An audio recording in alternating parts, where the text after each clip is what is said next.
할렐루야. 이 시간 주일 저녁 찬양 예배에 나오신 성도 여러분들의 삶 가운데 주님께서 부어주시는 은혜가 충만하게 간절히 소망합니다. 우리 앞뒤 좌우 사람들 바라보시면서 함께 인사하도록 하겠습니다. 사랑합니다. 축복합니다.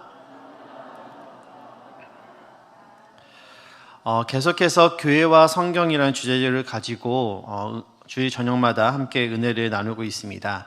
오늘은 네 번째 시간으로 교회의 생명이라는 제목으로 함께 하나님의 말씀을 나누도록 하겠습니다. 우리 몸의 가장 중요한 부분이라고 한다면 여러분들은 어느 곳을 생각을 해보실 수 있겠습니까? 몇 가지 의견으로 나누어지겠지만 저는 심장이 우리 몸에서 가장 중요한 부분이라고 생각을 합니다. 물론 머리도 중요합니다. 하지만 하나님께서 인간을 창조하실 때 머리는 외부에 노출이 되어서 충격에 취약한 반면에 심장은 단단한 뼈들로 감싸도록 그렇게 만들어 주셔서 좀 더 안전하게 하셨다는 것을 생각을 하면은 머리보다는 심장이 더 중요하지 않을까라고 생각이 들어집니다. 그렇다면 심장은 왜 중요한 것일까요? 심장이 뛰지를 않으면 혈액이 몸속 구석구석까지 전달이 되지 못하고 그 결과 필요한 영양과 산소를 공급받지 못하여 썩게 되기 때문이죠. 그래서 시신을 보면은 심장에서 제일 먼 곳부터 검은색으로 변하는 것을 우리는 발견해 볼 수가 있습니다. 그렇다면 교회의 심장에 해당되는 것이 있다면 그것은 과연 무엇일까요? 무엇이 교회를 그토록 뛰도록 만드는 것일까요? 그것은 바로 하나님의 말씀입니다. 하나님은 자기 자신을 말씀으로 계시하여 주셨습니다. 우리는 이것을 하나님의 특별 계시라고 이야기를 합니다. 이 특별 계시 안에는 구원의 원리가 전부 기록이 되어 있는데 구원을 얻기 위해서는 이 특별 계시가 아니고서는 방법이 없는 것이죠. 그러므로 교회의 생명은 바로 하나님의 말씀이라고 할 수가 있습니다. 그래서 칼빈은 성경을 안경의 역할처럼 하나님을 분명하게 보여준다라고 이야기를 했고 또 거울처럼 우리의 죄를 보여주어 죄를 깨닫고 회개하도록 한다고 그렇게 하였습니다. 그래서 그는 성경은 하나님에 대한 지식을 제공해 주며 어리석음을 제하여 주고 참 하나님이 무엇인지를 우리에게 보여준다라고 이야기를 합니다. 더 나아가 그는 요한복음 5장 39절 말씀을 주석을 하면서 이렇게 이야기를 했습니다. 함께 보겠습니다. 그리스도에 대한 지식은 성경 이외에서는 알 수 없으며 그렇기 때문에 우리는 그리스도를 발견할 명확한 목적을 가지고 성경을 읽어야 한다. 결국 성경을 읽고 묵상하는 사람들은 성경이 자기 자신에게 말하는 바를 깨닫게 되고 그 결과 말씀 앞에서 스스로 다듬어져 가는 것입니다. 흔히 우리 장로교회를 개혁교회라고 부릅니다. 개혁교회라는 이 말은 날마다 성경 말씀을 기준으로 개혁해 나가는 교회를 추구한다는 그런 의미를 가지고 있습니다. 그래서 종교개혁자들은 개혁된 교회는 항상 개혁되어야 한다라는 이 슬로건을 가지고 종교개혁을 이루어 나갔던 것이죠. 그러므로 우리 교회가 진정한 개혁교회가 되기를 원한다면 우리 자신이 먼저 말씀으로 돌아가 자신의 삶을 바꾸려고 하는 이런 결단이 있어야 한다는 것입니다. 오늘 본문에는 하나님의 말씀에 반응하여 이스라엘의 영적인 지각 변동을 일으킨 한 사람이 소개되고 있습니다. 그는 바로 요시야 왕입니다. 통일 왕국이었던 이스라엘은 솔로몬의 아들 르호보암 때 남과 북으로 나뉘어 분열 왕국이 되게 됩니다. 르호보암의 통치에 반감을 가졌던 열지파는 북쪽 사마리아를 중심으로 자신들의 왕국을 세우게 되고 이는 북이스라엘이 되었습니다. 남쪽은 유다를 중심으로 두 지파가 예루살렘을 중심으로 계속해서 명분을 이어가게 되었고 유다 지파가 중심이 되었기 때문에 우리는 그를 남유다라고 부르게 되는 것이죠. 분열 왕국은 약 400년간 지속이 되었는데 이 기간 동안 북이스라엘은 20명의 왕이 통치를 하게 되지만 모두 군사 반란을 통한 왕권의 연속이었습니다. 그래서 북이스라엘에는 단 한 명의 선한 왕, 즉 하나님의 마음에 합한 왕이 없었다라는 것이죠. 이에 반해 남유다는 19명의 왕이 통치를 하게 됩니다. 이들은 혈통으로 이어지는 왕권이었습니다. 남유다는 북이스라엘과는 달리 선한 왕이 8명이나 존재하였죠. 오늘 본문에 등장하는 이 요시야 왕은 8살 때 남유다의 16번째 왕으로 등극을 하게 됩니다. 요시야 왕의 증조 할아버지는 남유다의 성군 중 하나였던 히스기야 왕이었습니다. 그는 종교개혁을 감행했고 기도로 병이 나을 만큼 훌륭한 신앙심의 소유자였죠. 그러나 할아버지 므낫세는 가장 악한 왕 중의 하나로 무려 50년을 통치하며 유다 백성으로 하여금 하나님을 멀리하게 만들었고 성전에 우상을 세우기까지 했던 그런 사람이었습니다. 요시야의 아버지 아몬은 므낫세를 닮아 악한 왕이었는데 그 악이 너무나도 심해서 백성들의 미움을 사게 되었고 결국 요시야가 8살 때 신복들의 군사 반란으로 살해를 당하게 됩니다. 악한 왕은 사라졌지만 이내 나라는 혼돈에 빠지게 되었고 이 혼란스러운 전국을 정리하고자 백성들이 들고 일어나 아몬을 살해했던 그 일당들을 제거해 버린 다음에 어린 요시야가 대신해서 왕이 된 것이죠. 8살이었던 그는 분명히 명목상의 왕이었을 뿐 그를 대신에 섭정한 누군가가 있었을 것입니다. 우리는 요시야에게 하나님을 위해 일할 수 있는 영향을 미친 사람이 누구인지는 알 수 없지만 역대하 기자는 요시야에 대해서 다음과 같은 기록을 남겼습니다. 우리 역대하 34장 3절 말씀 함께 읽어보도록 하겠습니다. 시작. 아직도 어렸을 때 곧 왕위에 있은 지 8년에 그의 조상 다윗의 하나님을 비로소 찾고 제 12년에 유다와 예루살렘을 비로소 정결하게 하여 그 산당들과 아세라 목상들과 아로 새긴 우상들과 부어 만든 우상들을 제거하여 버리매. 아멘. 요시야는 8살의 왕위에 올랐지만 16살이 되어서야 자신의 뜻을 펼칠 수가 있었습니다. 16살의 한 그의 선택이 바로 이 요시야의 삶을 결정하게 된 것이죠. 그의 선택이 무엇이었습니까? 그것은 하나님을 찾은 것이었습니다. 그렇게 그는 20살의 우상들을 제거함으로 그의 아버지와 할아버지가 추구했던 이방 종교를 타파하기 시작했습니다. 그렇게 시간이 지나 요시야 왕 18년 그의 나이가 26살이 되었습니다. 그 해는 요시야 자신뿐만이 아니라 남유다 백성들에게도 굉장히 특별한 해였습니다. 요시야가 성전을 수리한 지 거의 200년이 지났고 오랜 세월과 오용으로 낡아진 성전을 수리하고 보수하기로 한 것입니다. 그런데 성전을 수리하는 과정 속에서 놀라운 일이 벌어집니다. 대제사장 hil기야가 여호와의 전에서 율법책을 발견한 것이죠. 그는 이 율법책을 서기관이었던 사반에게 전달하게 되고 서기관 사반은 이 율법책을 다시 요시야 왕에게 전달하게 됩니다. 그때까지 요시야는 하나님의 말씀을 본 적도 들은 적도 없었습니다. 서기관 사반은 왕 앞에서 그 율법책을 이제 읽어나갑니다. 하나님의 말씀은 곧 요시야 마음속 깊은 곳같이 꿰뚫어 들어가고 이때 요시야가 했던 행동은 옷을 찢어버림으로 자신의 그 마음을 표현하게 됩니다. 하나님의 말씀이 그의 마음을 터치하자 가장 먼저 죄를 깨닫게 된 것입니다. 그가 옷을 찢은 것은 지금 그의 감정이 극도로 올랐다라는 것을 표현하는 것이죠. 그는 유다가 하나님의 언약을 어기고 심판 아래 놓이게 되었다는 사실을 깨달았습니다. 하나님의 말씀을 처음 접하게 된 요시야는 그 말씀을 정확하게 알기 위해서 나라의 학자들과 또 대신들을 불러 모았습니다. 그리고 여선지 홀다도 찾아가게 되죠.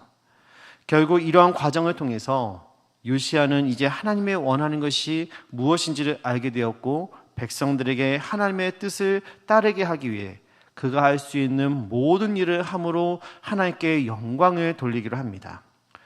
오늘 우리가 읽은 본문에는 그런 요시야 왕을 통한 남유다의 종교개혁에 관한 이야기가 기록이 되어 있습니다. 사랑하는 성도 여러분, 진정한 개혁은 하나님과의 언약을 다시 세우는 것입니다. 이 언약의 재갱신은 하나님의 말씀 앞에 서서 반응할 때 이루어질 수가 있는 것이죠. 그렇다면 지금 우리에게 필요한 개혁은 과연 어떤 것인지 우리 말씀을 통해서 함께 깨닫고 실천하는 그런 한 주가 되기를 간절히 소망합니다. 여호와의 말씀을 들은 요시야는 세 가지의 개혁을 단행합니다. 그 첫 번째 개혁은 언약의 갱신이었습니다. 우리 본문 말씀 3절 말씀 함께 읽어보도록 하겠습니다. 3절입니다. 시작. 왕이 단 위에 서서 여호와 앞에서 언약을 세우되 마음을 다하고 뜻을 다하여 여호와께 순종하고 그의 계명과 법도와 율례를 지켜 이 책에 기록된 이 언약의 말씀을 이루게 하리라 하며 백성이 다 그 언약을 따르기로 하니라. 아멘. 여선지 훌다를 통해 하나님의 말씀을 들은 후 요시야는 사람을 보내어 유다와 예루살렘의 모든 장로들을 불러들였습니다. 왕은 유다의 모든 사람들과 예루살렘의 모든 거민들과 함께 여호와의 성전에 올라갑니다. 왕은 그들에게 성전에서 발견한 여호와의 언약의 말씀을 읽어주었죠. 그러고는 단 위에 서서 여호와 앞에서 언약을 세웁니다. 언약의 내용은 마음을 다하고 뜻을 다하여 여호와를 따라 살고 그의 계명과 법도와 율례를 지켜 이 책에 기록된 언약의 말씀을 세우라는 것이었습니다. 이 표현은 과거 신명기 6장과 거의 같은 것인데 말씀을 들은 백성들은 다 언약을 맺고 하나님의 종이 되기로 약속을 하게 되죠. 사랑하는 성도 여러분, 오늘날 우리도 무엇보다 먼저 하나님의 말씀으로 돌아가야 될 줄 믿습니다. 요시야가 성전을 수리하다가 율법책을 보게 된 것은 무너져가던 유다의 부흥을 이루는 불씨가 되었습니다. 이처럼 한국교회가 다시 부흥하기 위해서도 진정한 말씀의 선포가 있어야 될 줄 믿습니다. 요시야와 같이 말씀을 듣고 회개하고 목숨을 다해 언약에 충성하기로 맹세해야만 합니다. 그럴 때 진정한 개혁이 일어날 수가 있는 것이죠. 부흥은 한 사람으로부터도 시작될 수가 있습니다. 하나님이 한국교회와 사회를 향해 진노하고 심판하기식으로 작정하셨다 할지라도 성도 한 사람 한 사람이 하나님과의 언약 관계를 다시 세우기 위해 회개하고 마음을 다해서 충성한다면 하나님이 얼굴빛을 우리에게 비춰주시며 은혜와 긍휼로 다시 우리에게 베풀어 주실 줄 믿습니다. 종교개혁의 목적은 어떤 제도나 관습을 변경시키는 데 있는 것이 아닙니다. 종교개혁의 목적은 온 백성이 함께 이루는 공동체를 살리는 데 있는 것입니다. 그러므로 종교개혁을 일으키는 데에는 지도자뿐만이 아니라 백성이 한마음으로 함께 참여한 것이 무엇보다도 중요하다는 것이죠. 그러므로 저와 여러분 모두가 말씀 앞에 한마음으로 설 수 있기를 간절히 원합니다. 그래서 주님이 기뻐하시는 영적인 개혁이 일어나 우리의 삶과 교회와 이 나라를 새롭게 하기를 간절히 소망합니다.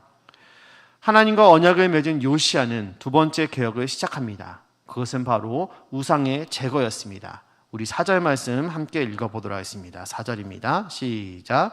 왕이 대제사장 hil기야와 모든 부제사장들과 문을 지킨 자들에게 명령하여 바알과 아세라와 하늘의 1월 성신을 위하여 만든 모든 그릇들을 여호와의 성전에서 내다가 예루살렘 바깥 기드론 밖에서 불사르고 그것들의 죄를 베델로 가져가게 하고. 아멘. 요시야는 가장 먼저 여호와의 성전에서 우상을 제거하였습니다. 그는 대제사장 hil기야와 제사장들과 또 문지키는 자들에게 명령해서 여호와의 성전에서 우상 위에 만든 모든 기물들을 내어다가 예루살렘 밖 기드론 밖에서 불사르고 그것을 베델로 가져가게 했습니다. 이것은 그의 증조 할아버지였던 므낫세 시절에 만들어진 우상들과 일월 성신을 위한 제단과 기명들이었습니다. 또한 그는 우상을 섬기는 제사장들도 모두 제거합니다. 당시 유다와 예루살렘의 우상을 섬기기 위해 제사장들이 따로 있었는데 이들을 세운 사람들이 누구였냐면 바로 유다의 왕들이었다는 것이죠. 또한 산당에서 우상들을 위한 분향 제의를 행하는 자들도 모두 제거합니다. 5절 말씀을 보면 유다 땅의 여호와를 섬기는 제사장 외에도 우상을 위한 제사장과 산당의 분향을 위한 사제들이 존재했고 이 제사장들과 산당과 제의를 모두 왕실이 주관했다는 것을 알 수가 있습니다. 그리고 6절에서는 여호와의 성전에서 아세라 상을 꺼내 예루살렘 바깥 기드론 시내로 가져갑니다. 그곳에서 그것을 불태우고 가루를 내어 백성들의 묘지 위에 뿌리게 되죠. 우상을 불태우고 가루를 만드는 것은 신을 철저하게 파괴하는 모습입니다. 묘지에 가루를 뿌리는 것은 그 신을 부정하게 만들고 모욕하겠다는 것입니다. 이스라엘에게 시체는 부정한 것으로 접촉만 해도 부정해 줄 수 있기 때문에 우상을 빻은 가루를 무덤에 뿌리는 것은 신을 철저하게 부정하게 만들어서 신으로서 더는 역할을 하지 못하게 하겠다라는 그런 결단이 있는 것이죠. 7절에서 여호와의 성전 안에 있었던 남창의 집을 부숩니다. 여기에는 아세라를 위한 천을 짜는 곳이기도 했습니다. 남창은 성전에서 봉사하는 남자들을 의미합니다. 이방 신앙에서는 여성이나 남성들이 성전을 찾아오는 예배자를 상대로 성행위를 하는 일이 있었고, 남성 예배자들은 남성 또 혹은 여성과 성행위를 하게 되는 것이죠. 그런데 이런 성전 남창들이 존재했다는 것은 겉도 충격적인 일인데, 그들이 여호와의 성전에 있었다라는 것은 더더욱이나 매우 충격적인 사건이 아닐 수가 없는 것입니다. 사랑하는 성도 여러분, 오늘 요시아는 다른 신들을 숭배하는 데 사용하던 모든 요소를 성전에서 제거하라고 제사장들에게 명령했습니다. 이러한 철저한 종교개혁이 오늘날 한국교회에도 필요합니다. 한국교회는 우상 숭배를 회개하고 다시 하나님께로 돌아가서 언약을 다시 세우며 참된 예배를 회복해야 될 줄 믿습니다. 주일에 드리는 예배에만 초점을 맞출 것이 아니라 삶의 예배를 회복해야만 합니다. 세상보다 더 세속적인 생활 습관이 나의 삶 가운데 있지는 않은지 그것이 발견이 되었다면 철저하게 제거해야 한다는 것이죠. 당시 이스라엘 성전 안에 남창의 집이 있었다는 것은 충격적인 일이 아닐 수 없는데, 이처럼 음란한 것이 오늘날 교회 안에도 있지는 않은지 우리는 심각하게 살펴보고 돌아보아야 한다는 것입니다. 성령의 전인 교회들은 음란한 문화에 대해 철저히 회개하고 영적인 순결을 회복해야만 합니다. 이를 통해 우리 자신과 교회를 살펴보고 영적인 대각성이 일어나기를 간절히 소망합니다. 요시아는 예루살렘과 여호와의 성전에서 모든 우상을 제거하고 제사장들을 제거한 뒤 우상 제거의 범위를 유대 땅으로 확대를 합니다. 우리 8절 말씀 함께 읽어보도록 하겠습니다. 8절입니다. 시작. 또 유다 각 성읍에서 모든 제사장을 불러오고 또 제사장이 분향하던 산 땅을 게바에서부터 브엘세바까지 더럽게 하고 또 성문의 상당들을 헐어버렸으니 이 산당들은 그 성읍의 지도자 여호와수아의 대문옥이 그 성문 왼쪽에 있었더라. 아멘. 요시아는 유다 각 성읍에서 모든 제사장들을 불러오고 그들이 분향하던 산당을 부정하게 만들었습니다. 이것은 더 이상 제사를 드릴 수 없게 만들었다라는 의미입니다.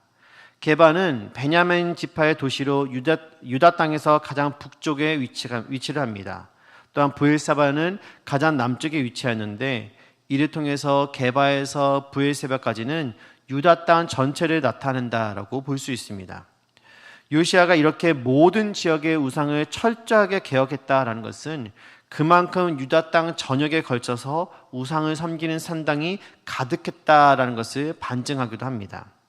성문의 산당을 헐어버렸다라고 하는데, 성문의 산당은 성읍의 성문들 중 한 곳에 산당을 두고 그곳에서 제사를 드렸다라는 것으로 산이나 들에서만 산당이 있었던 것이 아니라 사람들이 성문을 드나들 때 일상 속에서도 쉽게 산당에 갈 수 있었음을 나타내는 것이죠.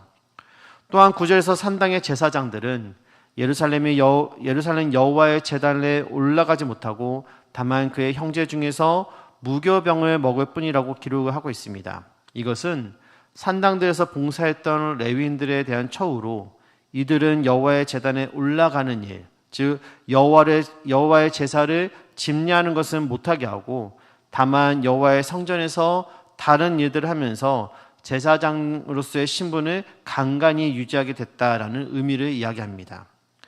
레위인은 하나님께서 성전에서 봉사하라고 선택하신 지파이기 때문에 제사장직에서는 완전히 제외시킬 수가 없었기 때문이죠.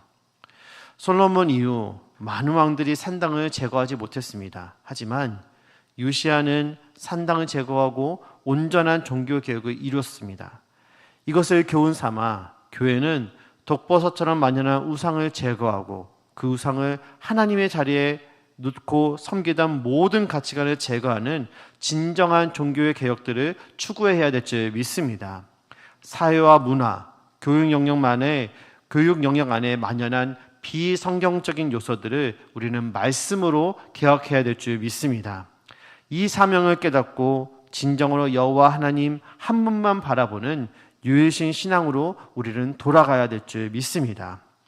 이후에도 요시야의 개혁은 계속해서 진행이 됩니다.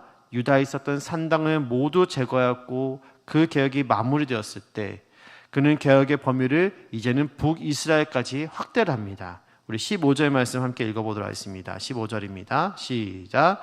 또한 이스라엘에게 범죄하게 한 느바세 아들 여로보암이 베델에 세운 제단과 산당을 왕이 헐고 또 그 산당을 불사르고 빻아서 가루를 만들며 또 아세라 목상을 불살랐더라. 아멘. 하나님의 말씀 앞에 깨어난 요시야를 통하여 남유다뿐만 아니라 북이스라엘까지 새롭게 되는 종교개혁이 이루어졌습니다. 이 종교개혁의 꽃은 바로 유월절의 회복이었습니다. 유월절이 무엇입니까? 이스라엘의 정체성과 같은 절기입니다. 하나님께서 애굽에서 자신들을 그의 권능으로 건져내셨음을 기억하기 위하여 지키는 절기가 바로 유월절인 것이죠. 이 절기를 지킴으로 이스라엘 백성들은 하나님의 하나님 되심을 인정하고 그분을 온 세상 가운데서 높이는 것입니다. 그런데 이 절기가 사사가 이스라엘을 다스리던 그 시대부터 이스라엘 여러 왕의 시대와 유다 여러 왕의 시대를 지났어도 지켜진 일이 없었다라고 성경은 기록하고 있습니다. 사사시대 400년, 사울로부터 솔로몬이 통치했던 통일왕국 시대 120년, 이스라엘의 남과 북으로 나뉘고 오늘 요시야가 왕이 된 날까지 320년, 적어도 유월절이 지켜지지 않은 기간이 최소 840년이라는 것입니다. 하나님에 의해서 세워진 나라가 840년 동안이라 하나님의 하나님 되심을 인정하지 않다가 이제 유월절을 지켰으니 그날은 하나님께서 기뻐하신 날이요 막힌 채증이 확 하고 뚫리는 날이었던 것입니다. 오늘 요시야를 통한 종교개혁이 어떻게 일어날 수가 있었습니까? 그 시작은 바로 말씀 앞에 깨어진 한 사람으로부터 시작이 되었습니다. 2년 반 동안이나 지속된 코로나로 우리는 하나님의 말씀으로부터 또 교회로부터 멀어지게 되었습니다. 코로나로 인하여서 온라인 사역이 활발해진 것은 사실입니다. 거의 모든 교회들이 온라인 사역을 시작을 하였고 성도들은 온라인으로 자신의 신앙을 지키려고 하였습니다. 하지만 온라인 예배의 평균 시청 시간이 8분을 넘어가지 못한다라는 이 조사는 씁쓸함을 감출 수 없게 만듭니다. 교회 예배를 보는 것도 빨리 감기로 보고 설교도 중간중간 보는 등 사실 우리는 풍요 속에서 빈곤을 경험하고 있는 것입니다. 수많은 예배가 우리 앞에 있지만 어찌 보면 우리의 영적 빈곤은 그 어느 때보다도 더 심각해진 것은 아닌지 돌아볼 필요가 있는 것입니다. 사랑하는 우리 성도 여러분, 이런 시대에 우리가 다시 붙잡아야 할 것이 있다면 그것은 바로 하나님의 말씀인 줄 믿습니다. 하나님의 말씀은 성도를 깨우는 나팔 소리와 같고 자동차를 움직이도록 만드는 엔진과 같습니다. 여러분, 하나님의 말씀이 성도를 깨웁니다. 하나님의 말씀은 성도의 호흡입니다. 하나님의 말씀은 교회를 움직이게 만드는 원동력이고 하나님의 말씀은 죄로 묻은 이 세상을 깨끗하게 만드는 살아있는 생수인 줄 믿습니다. 성경은 요시야의 삶에 대해서 열왕기하 23장 25절에서 다음과 같이 평가합니다. 우리 함께 이 말씀 함께 읽어보도록 하겠습니다. 시작. 요시야와 같이 마음을 다하며 뜻을 다하며 힘을 다하여 모세의 모든 율법을 따라 여호와께로 돌이킨 왕은 요시야 전에도 없었고 후에도 그와 같은 자가 없었더라. 아멘. 저는 간절히 원하기는 저와 여러분들이 요시아 같은 사람이 되기를 간절히 원합니다. 그래서 훗날 하나님 앞에 섰을 때 우리 모두 이러한 평가를 받기를 원합니다. 이 시간 우리 조금 전에 읽었던 본문에 요시아라는 이름 대신에 자신의 이름을 대입해서 다시 한번 믿음으로 읽어보기 원합니다. 정말로 그렇게 되기를 간절히 소망하고 우리 믿음을 갖고 다시 한번 읽어보도록 하겠습니다. 시작. 대언이와 같이 마음을 다하며 뜻을 다하며 힘을 다하여 모세의 모든 율법을 따라 여호와께로 돌이킨 왕은 대언이 전에도 없었고 후에도 그와 같은 자가 없었더라. 아멘. 우리의 이 고백이, 이 믿음의 고백이 정말로 그대로 이루어지기를 간절히 소망합니다.